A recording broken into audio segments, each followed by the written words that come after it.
ich brauche Hilfe, so, ich kam da nicht alleine raus und sie, glaube ich, auch gemerkt hat, so, irgendwas stimmt da nicht.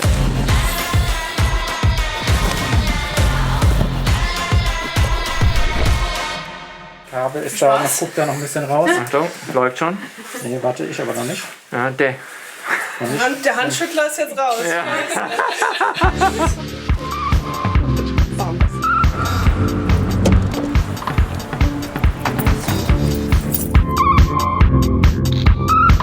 Bei uns war das halt so, also wir sind beide früher geschwommen, mein Mann noch ein bisschen erfolgreicher wie ich.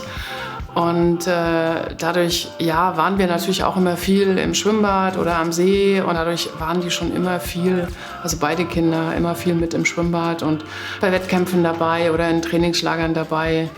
Ich sage immer, die sind so ein bisschen im Schwimmbad mit aufgewachsen mit uns. Sie hatte eigentlich gar keine andere Wahl, zu sagen, als zu schwimmen, wobei sie ja auch ein bisschen geturnt hat und auch getanzt hat. Also sie hat schon auch was anderes gemacht, ja. Da haben wir schon ein bisschen Wert drauf gelegt. Eiskunstlaufen, Reiten und Touren, aber mich hat es dann irgendwie doch mehr ins Wasser gezogen, weil ich einfach, glaube ich, schon seit klein auf sehr ehrgeizig bin im Schwimmen und das hat mich dann da irgendwie auch so gehalten und ich habe halt früher auch schon durch meine Mutter, die beim Hessischen Schwimmverband gearbeitet hat als Physiotherapeutin, gesehen, was kann man alles erreichen, was kann man alles sehen, wenn man gut ist und das hat mich dann, glaube ich, da so ein bisschen festgehalten, weil natürlich, wenn man erfolgreich ist, man sieht so viel von der Welt, man kommt rum, man lernt Leute kennen und es ist halt natürlich, macht es Spaß und als kleines Mädchen hat mich das natürlich fasziniert. Sind die Deutschen Meisterschaften in Berlin, beziehungsweise die Finals. Und es wird wahrscheinlich der letzte Wettkampf für mich sein, erstmal in Deutschland. Und ich hoffe, es läuft natürlich gut. Ich glaube, es entscheidet sehr viel, was oben im Kopf passiert. Deswegen würde ich sagen, es ist schon viel Wille, aber natürlich ein gewisses Talent, ein gewisses Können hilft natürlich immer. Und ich glaube auch im Endeffekt trennt aber die Spreu vom Weizen, wer halt mental am stärksten ist und wer es halt auch wirklich 110% will.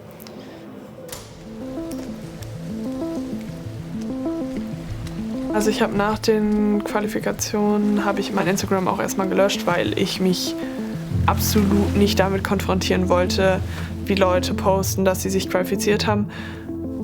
Nicht, weil ich mich nicht für die freue, sondern weil ich einfach so mit mir selber zu kämpfen hatte, dass mich das halt nur traurig gemacht hätte zu sehen, okay, die haben es geschafft und ich nicht. Den Leuten, die mir alle wichtig sind, denen habe ich allen persönlich gratuliert und dann musste ich denen jetzt nicht nochmal über Social Media irgendwie schreiben. Deswegen war es mir dann irgendwie doch wichtiger, jetzt darauf zu gucken, wie es mir damit geht. Ich habe sie auch versucht, irgendwie aufzumuntern, aber das erste, als wir uns das erste Mal wieder gesehen haben, haben wir uns auch erstmal sehr lange umarmt.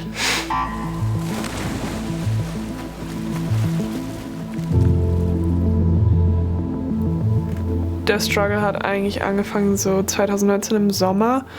Ich bin zur WM nach Gwangju gefahren und da lief es auch unheimlich gut. Dann bin ich nach Hause gekommen und dachte so, okay, jetzt 2020 Olympische Spiele, ich gebe jetzt alles und ich will das. Und dann hat es schon angefangen, dass so mit meinem Gewicht das alles nicht mehr so gestimmt hat, wie ich mir das vorgestellt habe. Ich hatte ein bisschen zugenommen und dachte, ich würde es in den Griff kriegen, was aber absolut überhaupt nicht der Fall war. Und dann hat es halt damit angefangen mit so Selbstzweifel und viel, ja, dass ich mich selber so ein bisschen gebodyshamed habe und das halt super anstrengend einfach war, weil ich auch irgendwie nicht so selber wusste, wohin mit mir, was soll ich machen, so. Und natürlich haben alle Leute um mich herum versucht, mich aufzufangen, aber ich glaube, jeder weiß, was ich meine. Wenn man sagt, man ist selber unzufrieden, dann kann dir halt jeder sagen, wie toll du aussiehst. Das macht dann gar nichts so. Und es war schon sehr schwierig für mich. Auf der 5 Julia Prosinski, SGS Hamburg. Auf der 7 Leonie Mertens, SC Magdeburg.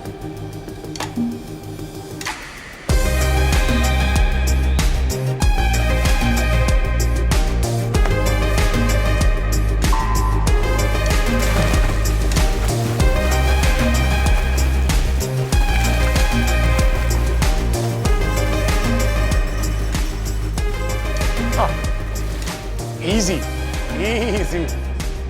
Ich habe mich als Fünfte fürs A-Finale qualifiziert. Die Bestzeit ist jetzt nicht das Nonplusultra, aber es ist schon mal für die Saison ganz gut gelaufen und ja, es hat auch Spaß gemacht.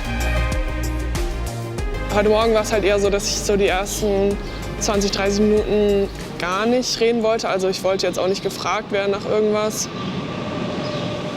Alles gut? Ja, bei dir? Safe. Sehr gut, sehr gut. Wir sind einfach schon um 15 Uhr wieder dran. 15 Uhr schläfst du? Ja. Aber ich sag mal so, also die letzten 25 waren schon hart. Ja. Ja. Also Falk meinte so, ja, ich kann dann auch in ruhigen machen, die letzten 25, aber das wollte ich mir dann auch nicht mehr nehmen lassen. Verständlich. Aber gut, dass der Livestream mal wieder nicht funktioniert hat. Und ich glaube nicht, dass das unsere Tausender-Leitung zu Hause ist. Ich glaube auch nicht. Wie sieht ein Sportler aus? Wie sieht eine sportliche Frau aus? Da falle ich ja schon mal so aus allen Registern. Ich bin total muskulös, ich bin breit, so. Das ist ja schon mal eine Sache, die da irgendwie so ein bisschen aus diesem normalen, schlanke, hübsche Frauen, was die Gesellschaft möchte, rausfällt. Und trotzdem habe ich mich immer unheimlich wohlgefühlt und habe mich auch gefreut, so auszusehen, wie ich aussehe, weil ich ja irgendwie damit auch zeigen konnte, so, man muss nicht so aussehen als Leistungssportlerin, um erfolgreich zu sein, sondern man kann auch einfach muskulös und breit sein und gut sein, so, und trotzdem schön sein. Und trotzdem hat mich dann halt in dem Moment mein Gewicht unheimlich beeinflusst und unheimlich an mir zweifeln lassen. Ja, einfach so sehr antriebslos, sehr zurückgezogen. Ich habe viel geweint, ich habe wenig gelacht, ich habe wenig Freude empfunden. Ich habe mich sehr einfach so ein dauerhaftes Unwohlsein, was einen dann einfach traurig macht. I just wanna feel something, I just wanna feel something really real so that I can really feel like a person again. I just wanna feel something, I just wanna feel. I just wanna feel something, I just wanna feel something really real so that I can really feel like a person again. Something really real so that I can really feel like a person again. Ja, hallo mein Schatz. Hallo Papa, ich dachte, ich rufe kurz an, bevor ich jetzt eine Nachricht schreibe. Ja, bevor du die Tübinger Bund tippst, gell? Genau, ist dann auch wieder zu anstrengend. Ja, aber man muss ja alle Kräfte sparen, ne? Erst fürs Finale. Ja, aber nee, Ja. ich fand's ganz gut. Also die ersten 50 fand ich vor allem gut, danach das mit dem Zweierzug ist halt einfach kacke. Wieso probierst du denn? Also gut, das ist nur ein Vorschlag, weil ich bin das auch geschwommen, Viererzug.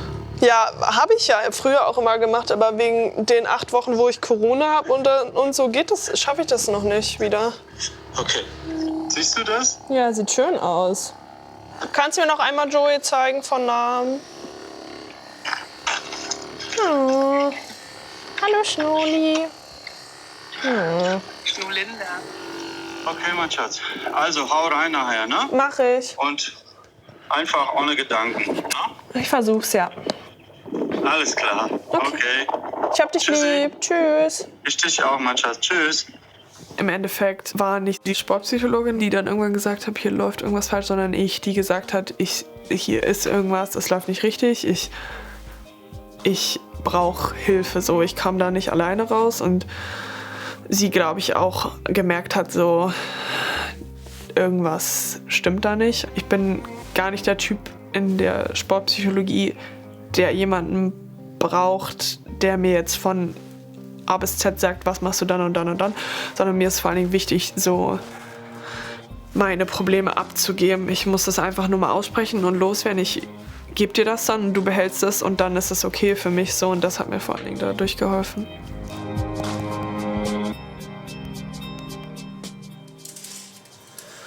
Ich glaube, es gab nicht so diesen einen Knackpunkt, wo ich gesagt habe, okay, jetzt ist alles wieder tutti balletti, aber es war halt einfach so die Zeit, glaube ich. Das hat halt einfach Zeit gebraucht, um mich da wieder so ein bisschen zu erden. Aber natürlich gibt es noch oft Momente, wenn es halt nicht läuft, dass ich mir selber sage, ja, das liegt daran, dass du zu viel wiegst, aber da muss ich mich dann halt einfach immer wieder daran erinnern, dass es nicht daran liegt.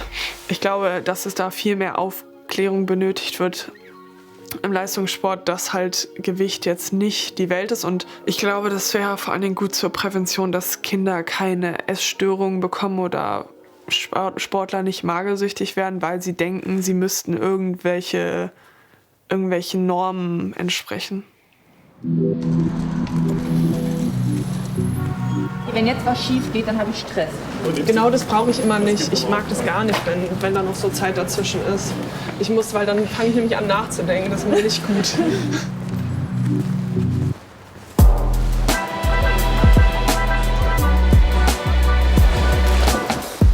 Wenn du hinten irgendwo merkst, es geht noch, probier noch mal einen Vierer zurückzukommen, aber wenn nicht, dann...